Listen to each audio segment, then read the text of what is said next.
आप देख रहे हैं ENI live next generation media.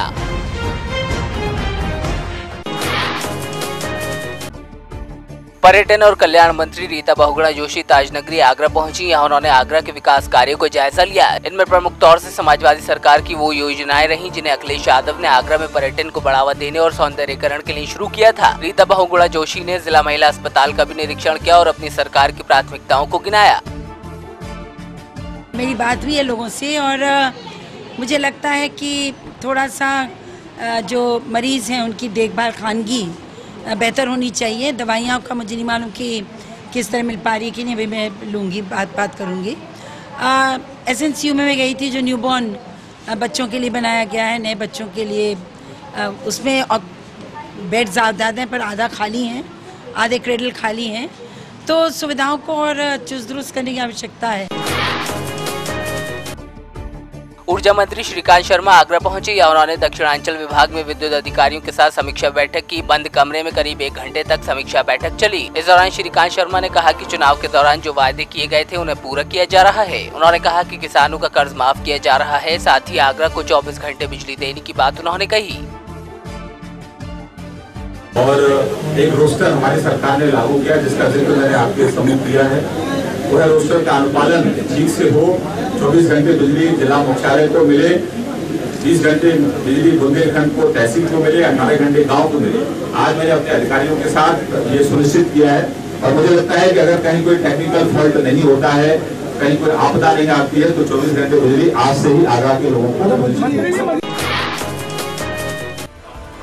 Agra के सदर थाने क्षेत्र में करीब आधा दर्जन हथियारबंद बदमाशों ने दुकान में व्यापारी को बंधक बनाकर लूट की वारदात को अंजाम दिया। व्यापारी की माने तो बदमाशों ने सोने चांदी के आभूषणों समेत लाइसेंसी पिस्टल लूट ली। मामले की सूचना मिलते ही नवागत SP सिटी अनुपम सिंह और CO सदर भारी पुलिस बल के साथ मौके पर पहुंचे। वहीं डकैती की पूरी घटना CCTV में कैद हो गई। फिलहाल पुलिस वारदात के जल्द खुलासे का दावा कर रही है।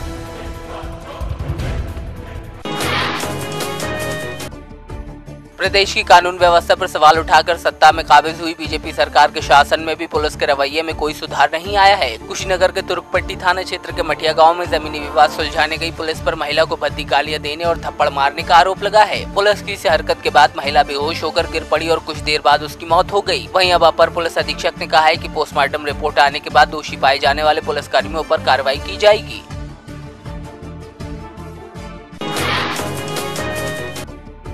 सीतापुर की नवागत जिला अधिकारी सारिका मोहन ने सीतापुर कलेक्ट्रेट पहुंचकर अपना पदभार संभाला। साथ ही उन्होंने विकास भवन का भी निरीक्षण किया। इस दौरान मौजूद अधिकारियों और कर्मचारियों को उन्होंने आवश्यक दिशा निर्देश दिए। साथ ही स्वच्छ भारत के सपने को साकार करने के लिए सरकारी दफ्तरों में साफ सफाई रखने की भी हिदायत दी। निरीक्षण के दौरान उन्होंने जनता की समस्याओं को भी सुना। मेरे द्वारा अभी निरीक्षण किया गया विकास भवन का। ये तो आज मेरा पहला दिन था, इसलिए मैं देखना चाह रही थी। अभी यहाँ पे मुख्य विकास अधिकारी की तैनाती नहीं हुई है, DDO छुट्टी पे हैं, पर कोई विशेष ऐसी नई योजनाओं के बारे में जानकारी ली गई और थोड़ी सफाई व्यवस्था सुदृढ़ करने के बारे में इंस्ट्रक्शंस दी गई। हरदोई के पाली थाना क्षेत्र में घर के अंदर एक किशोरी का शव फांसी पर लटकता मिलने से हड़कंप मच गया। परिजनों का आरोप है कि गांव के ही एक युवक ने घर में घुसकर पहले तो उनकी नाबालिग बेटी के साथ दुष्कर्म किया और फिर हत्या कर शव फांसी पर लटका दिया। एक किशोरी का जो है शव लटकते हुए पाया गया था। उसके परिजन बाहर गए हुए थे। घर आने के बाद उन लोगों ने सूचना दी है। सूचना इनकी दर्ज करके पंचायतनामा और पोस्टमार्टम की कार्रवाई कराई जा रही है। अभी की अपराध के संबंध में कोई सूचना नहीं प्राप्त हुई है। हरदोई में बैंक के अंदर शाखा प्रबंधक और कर्मचारियों द्वारा ग्राहक से मारपीट करने का वीडियो वायरल हुआ है। मामला हरदोई के शाहबाद कोतवाली का बताया जा रहा है, जिसमें पैसा निकालने पहुंचे एक ग्राहक से कर्मचारी ने बदसलूकी की। देखते ही देखते पूरा मामला मारपीट में बदल गया, जिसमें बैंक मैनेजर भी अपना आपा खो बैठे और मारपीट में शामिल हो गए।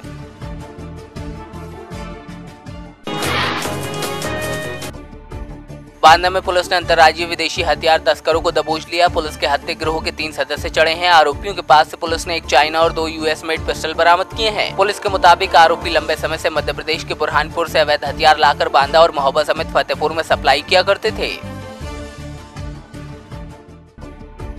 बांदा में एक दलित किशोरी को परिवार समेत पहले तो दबंगों ने पीटा और फिर किशोरी की शादी न करने का फरमान सुना दिया। पीड़ित परिवार का आरोप है कि पुलिस ने उनकी तहरीर फेंक दी और थाने से भगा दिया, जिसके बाद पीड़ित परिवार SP दफ्तर में न्याय की गुहार लगाने पहुंचा। वहीं अधिकारी इस मसले पर कुछ भी कहने से बच रहे हैं।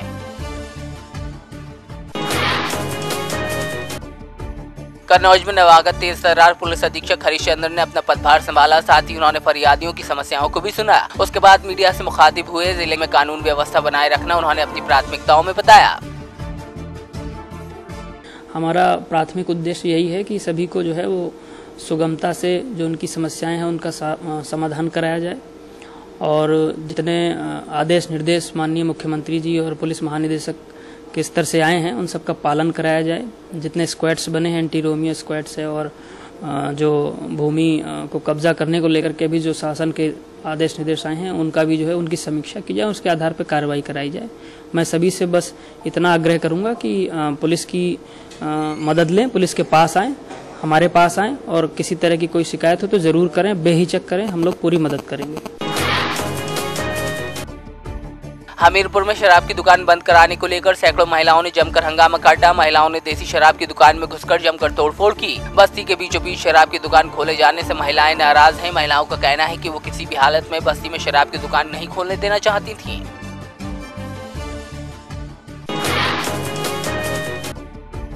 रुड़की की कृष्णानगर कॉलोनी में जलभराव की समस्या को लेकर स्थानीय लोगों का गुस्सा फूट पड़ा। गुस्साई महिलाओं ने झबरेड़ा विधायक के खिलाफ जमकर नारेबाजी की। विधायक पर कॉलोनी वासियों की उपेक्षा करने का आरोप लगाया। महिलाओं ने कहा कि जलभराव की स्थिति से संक्रामक बीमारियां फैल रही हैं, तो वहीं स्कूली बच्चों को भी आने जाने में परेशानी हो रही है। चाहे स्प्रेइंग का है या सफाई व्यवस्था है वो नगर निगम द्वारा त्वरित रूप से कराई जाएगी। अगर इस तरह की कोई कंप्लेन है तो जल्दी ही उसमें सुधार किया जाएगा। लेकिन लॉन्ग टर्म समस्या का समाधान के लिए वहाँ पे नाली बनाना आवश्यक है और वो अमृत योजना के तहत ही प्रस्तावित की जा सकती है। दमोह के माधव स्मृति न्यास द्वारा गुरुजी स्मृति व्याख्यान माला का आयोजन मानस भवन में आयोजित किया गया। 2 दिवसीय व्याख्यान माला में मेजर जनरल डी बख्शी मुख्य वक्ता रहे। इस दौरान उन्होंने आंतरिक और बाहरी सुरक्षा में समाज की भूमिका पर अपने विचार रखे।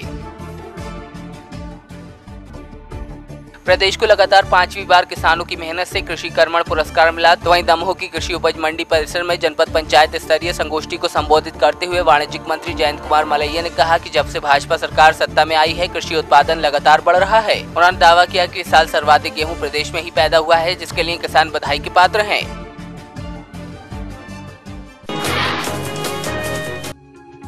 जोधपुर में ब्राह्मण समाज के आराध्य भगवान परशुराम का अवतरण दिवस श्रद्धा और भक्तिभाव के साथ मनाया गया। प्रमुख शिवालयों में पंचामृत और दुग्धाभिषेक किया गया, जिसमें भारी संख्या में विप्रजनों ने हिस्सा लिया। तो वहीं शोभा यात्रा का भी आयोजन किया गया था।